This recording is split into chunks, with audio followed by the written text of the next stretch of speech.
Friends, आज मैं आपके साथ शेयर करने जा रही हूँ जन्माष्टमी स्पेशल पंच मेवा पाक की रेसिपी। लेकिन उससे पहले अगर आपने अब तक मेरे चैनल को सब्सक्राइब नहीं किया है तो जल्दी से मेरे चैनल को सब्सक्राइब कीजिए और नोटिफिकेशन बेल को प्रेस करके ऑल को प्रेस करना बिल्कुल मत भूलिए। तो इसके लिए सबसे पहले हम लेंगे एक कढ़ाई और कढ़ाई में डालेंगे 1 कटोरी घिसा हुआ नारियल। मैंने यहाँ पे सूखे नारियल का इस्तेमाल किया है। इस तरह से जो गिरी मार्केट में आपको इजीली मिल जाएगी, इसे मैंने कद्दूकस से घिस लिया है। साथ ही डाल देंगे एक छोटी कटोरी खसखस। मैं इसे सूखा ही फ्राई कर रही हूँ क्योंकि नारियल में इसका अपना तेल होता है।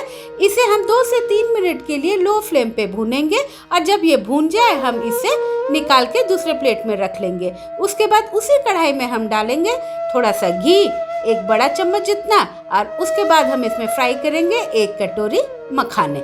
इसे भी हम लो फ्लेम पे तब तक फ्राई करेंगे जब तक ये अच्छे से क्रिस्प ना हो जाए। जब मखाने अच्छे से भून जाए और ये क्रिस्प हो जाए तो इसे भी हम एक प्लेट में निकाल देंगे और उसके बाद हम इसे उसी कढ़ाई में फिर से डालेंगे थोड़ा सा घी, और जैसे ही घी गर्म हो जाएगा हम उस पर डाल देंगे 1 छोटी कटोरी बादाम। इसे भी हमें भूनना है लो फ्लेम पे जब तक कि बादाम अच्छे से भून ना जाए, और बादाम जब भून जाएगा तो इसे भी हम एक दूसरे प्लेट पे निकाल लेंगे।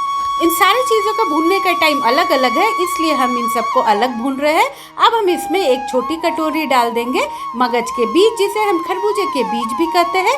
इसे भी हम भून लेंगे। जब ये अच्छे से चटकने लगे उसके बाद हम इस गैस को ऑफ कर देंगे और फिर हम इसे ठंडा होने के लिए रख देंगे। पंच मेवा में आप अपने पसंद के कोई भी मेवा ले सकते हैं। देखिए मखाने अच्छे से क्रिस्प हो गया है।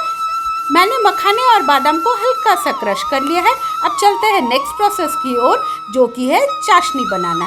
उसके लिए मैंने एक कढ़ाई में लिया है 1.5 कटोरी जितना चीनी, और साथ ही हम इसमें डालेंगे 3/4 कटोरी जितना पानी। उसके बाद हम इसे मिलाएंगे और तब तक मिलाएंगे जब तक कि चीनी अच्छे से घुल ना जाए। हमें इसकी 1 तार की चाशनी बनाना है। देखिए चीनी गाढ़ा हो गया है। अब हम इसे चेक करते हैं कि 1 तार की चाशनी बना है या नहीं। हम साइड से भी अच्छे से स्क्रैप कर लेते हैं। देखिए इस तरह से हम थोड़ा सा जब ठंडा हो जाएगा हाथों में लेंगे और देखिए इस तरह से जो है 1 तार बन रहा है। यही है परफेक्ट कंसिस्टेंसी हमारे चाशनी का। अब हम इस तैयार चाशनी में जो हमने ड्राई फ्रूट्स को भून करके रखा था उसे हम इसमें मिक्स कर देंगे। इनमें से अगर आपके पास कोई ड्राई फ्रूट्स नहीं है तो आप उसे स्किप भी कर सकते हैं या उसके जगह आप कुछ और भी डाल सकते हैं। अब हम इसमें डालेंगे फ्लेवर के लिए कुटी हुई इलायची और थोड़ी सी कुटी हुई काली मिर्च। उसके बाद इन सारे मेवों को हम चाशनी में अच्छे से मिक्स कर लेंगे। अगर आपको बाय चांस लगता है कि आपकी चाशनी थोड़ी सी गाढ़ी हो गई है तो आप इसमें 1 या 2 चम्मच पानी डाल सकते हैं, क्योंकि चाशनी अगर ज़्यादा गाढ़ी हो गया तो फिर ये बिखर जाएगा, फिर आप इसकी बर्फी नहीं बना सकेंगे। मैंने एक प्लेट को पहले ही घी से ग्रीस करके रख लिया है। इसमें हमने 5 तरह का मेवा डाला है, इसीलिए इसे पंच मेवा पाक भी कहते हैं।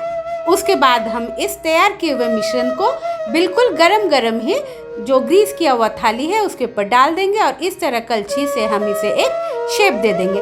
आप चाहे तो किसी कटोरी के नीचे घी लगा के भी आप इसका शेप दे सकते हैं। तो लीजिए मैंने इसका शेप दे दिया है। अब हम इसे थोड़ी देर के लिए सेट होने के लिए छोड़ देते हैं। जब ये हल्का गर्म रहे तभी हम इसमें कट लगाएंगे। मुझे थोड़ा सा देरी हो गया था इसलिए कट लगाने में थोड़ा सा मुश्किल हो रहा है।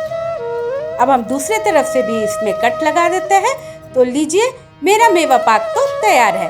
तो आप भी इस जन्माष्टमी कान्हा जी के लिए मेवा पाक बनाइए और ये आपसे कैसे बना ये मुझे कमेंट करके ज़रूर बताइएगा। और वीडियो पसंद आता है तो एक लाइक तो बनता है। Thanks for watching.